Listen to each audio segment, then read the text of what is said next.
Bien, alors maintenant on va voir comment on convertit les nombres décimaux en nombres binaires quand on a des nombres à virgule en fait. Hein. C'est ce qui nous intéresse, on sait déjà le faire pour les entiers. Maintenant on veut le voir pour les décimaux en général, pour les nombres binaires en général, lorsqu'on les écrit avec une virgule. D'accord? Donc ici, si on veut convertir un nombre binaire en base 10, eh bien la méthode on la connaît. On va décomposer suivant les puissances de 2. Les puissances avec un S. Donc ici, ce nombre-là, ben, c'est ici, donc les puissances, ici on a la puissance 0, hein, c'est l'unité, puissance 1, puissance 2, puissance 3. Donc ici on a 1 fois 2 exposant 3, plus 0 fois 2 exposant 2, plus 0 fois 2 exposant 1, plus 1 fois 2 exposant 0. Et là on passe donc à la partie décimale, après la virgule, avec les exposants de 2 négatifs, 0 fois 2 exposant moins 1, plus 1 fois 2 exposant moins 2, plus 0 fois 2 exposant moins 3, plus 1 fois 2 exposant moins 4, donc en suivant les puissances de 2, on obtient, en faisant le calcul, 9,875 pour la conversion d'un nombre binaire en nombre décimal. Donc ici c'est relativement simple, on a exactement le même principe qu'on avait pour les nombres entiers, qu'on prolonge pour la partie décimale avec les exposants négatifs. Maintenant, dans l'autre sens, comment on convertit un nombre décimal en nombre binaire quand on a un nombre à virgule?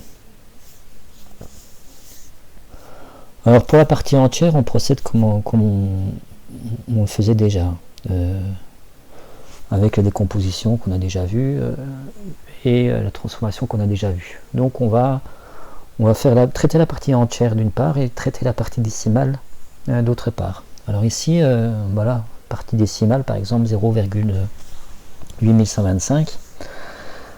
Comment je vais l'écrire en base 2 en binaire? Alors je peux constater ici, bon, c'est choisi exprès, que 0,825 c'est 0,5 plus 0,25 plus 0,0625. Donc en fait je peux décomposer ce nombre en puissance de 2. 0,5 c'est 2 exposant moins 1, 0,25 c'est 2 exposant moins 2, et 0,0625 c'est 2 exposant moins 4. Donc ce qui fait que ce nombre-là c'est 1 fois 2 exposant moins 1, plus 1 fois 2 exposant moins 2, plus 0 fois 2 exposant moins 3, plus 1 fois 2 exposant moins 4. Donc on écrit 0,1101. Donc ici, évidemment, c'est pas évident de trouver facilement et rapidement, et c'est pas toujours possible une décomposition de la sorte. Il faut déjà connaître les puissances de 2 négatives, et ensuite, bon, faire le lien. Alors c'est pas... Voilà. C'est simplement pour vous montrer comment ce nombre-là s'écrit en binaire. D'accord? Mais bon, c'est pas une méthode de décomposition forcément très, très efficace. Une méthode de décomposition, ça serait de multiplier par 2 le nombre 0,825. Donc ça fait 1,65. Et ce 1, il vient d'où en fait? Eh bien ce 1, il vient de 1 fois 2 exposant moins 1 qui était ici. Si je multiplie 0,8125 par 2, eh bien, je vais avoir 1 fois 2 exposant 0 ici, plus 1 fois 2 exposant moins 1, plus 0 fois 2 exposant moins 2, plus 1 fois 2 exposant moins 3. C'est-à-dire que je vais décaler les puissances de 2. Si je multiplie par 2 l'ensemble, eh bien ici, je vais ajouter 1 exposant ici, 1 cet exposant là, 1 cet exposant là, 1 cet exposant là. Donc je décale les puissances de 2. Ce qui fait que ce 1 fois 2 exposant 0, il va apparaître ici, à ce niveau-là, et donc il va apparaître ici, dans mon calcul sur les décimaux. Donc, si en multipliant par 2, je vois apparaître ce 1, ben ce 1, en fait, ça va être le chiffre des dixièmes. Parce qu'il sera pour 0,8125, non pas à l'exposant 0, mais à l'exposant moins 1. Donc, ici, mon nombre, je peux commencer à écrire 0,1 quelque chose. Alors après, je continue. On multiplie par 2 la partie décimale de 0,65, c'est-à-dire 1,65, pardon, c'est-à-dire 0,65 fois 2, ça fait 1,25. D'accord? Alors la partie décimale de 1,65, c'est ce que j'avais après la virgule. Donc c'était ça. 1 fois 2 exposant moins 1, plus 0 fois 2 exposant moins 2, plus 1 fois 2 exposant moins 3. Et si je multiplie par 2, le 1 qui apparaît ici, c'est le 1 qui était ici. D'accord? Donc c'est mon deuxième chiffre après la virgule. Donc ça me fait 0,111. Donc après je reprends 0,25, c'est-à-dire la partie décimale de 1,25, que je remultiplie par 2. Et là j'obtiens 0. Ok? Donc le troisième chiffre après la virgule, ça sera 0. Je reprends la partie décimale de 0,5, donc c'est 0,5 ici, que je remultiplie par 2, et j'obtiens 1. Donc ce 1 ici, ça sera le quatrième chiffre après la virgule. Alors qu'on soit clair, hein, c'est pas un hasard, parce qu'ici on a multiplié par 2, 4, 8, 16. 16, c'est 2 exposant 4. Donc le 1 qui apparaît ici, c'est bien le 1 qu'on avait ici, 1 fois 2 exposant moins 4.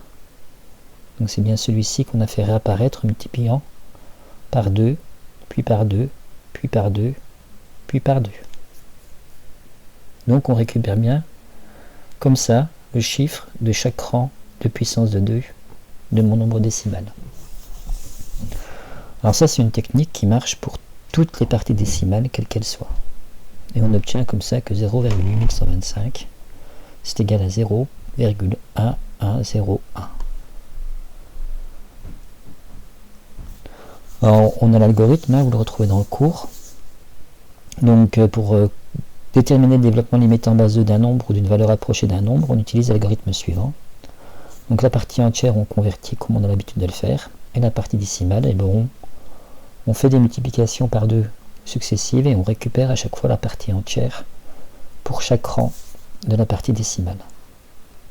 On s'arrête à la précision voulue parce qu'il y a beaucoup de nombres qu'on ne peut pas écrire de façon exacte en binaire alors que c'est écrit de façon exacte en nombres décimaux. Par exemple 0,3. Dans la technique 0,3 fois 2 ça fait 0,6, donc ici je récupère le 0 premier chiffre après la virgule, hein, parce que la partie entière ici est nulle, donc je m'en préoccupe pas.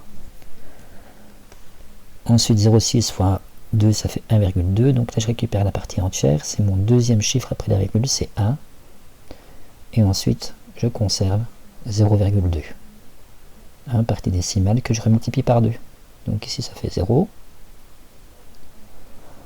donc je récupère la partie décimale, c'est 0,4 que je remultiplie par 2, ça fait 0,8, donc je récupère encore un 0 ici, on garde le 0, je poursuis, 0,8 fois 2, 1,6, donc là on garde le 1 qui apparaît,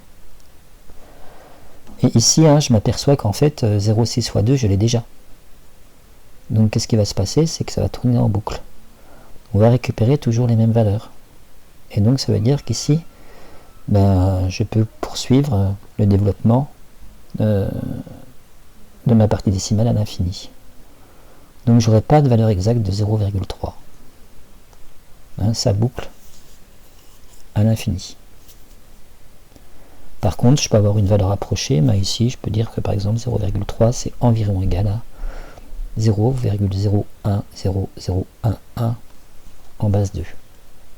Et on se rappelle justement le calcul qu'on a pu faire sur la machine 0,1 plus 0,3 ou 0,1 plus 0,2, en s'apercevant que la valeur donnée par la machine c'est une valeur approchée, c'est pas une valeur exacte.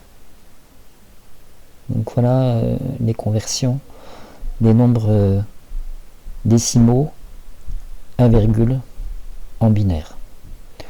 Alors tous les nombres ne pourront pas être représentés parce qu'il y a plein de nombres justement où il n'y a pas de développement décimal. ou de développement binaire, mais on peut trouver une valeur approchée de tous les nombres avec une précision qui est donnée par la capacité de calcul de la machine. Donc je vous laisse maintenant avec une série d'exercices à faire.